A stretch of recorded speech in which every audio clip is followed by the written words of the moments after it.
Hello everyone and welcome back to another video from Wake&Tech. In this video, I'm going to show you how to log out from your account on the Tango application. So let's get started right away.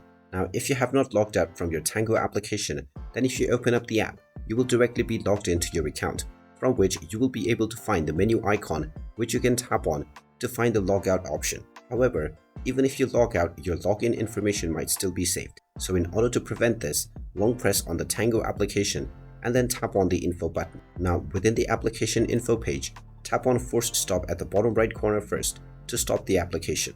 You can then scroll down and tap on storage.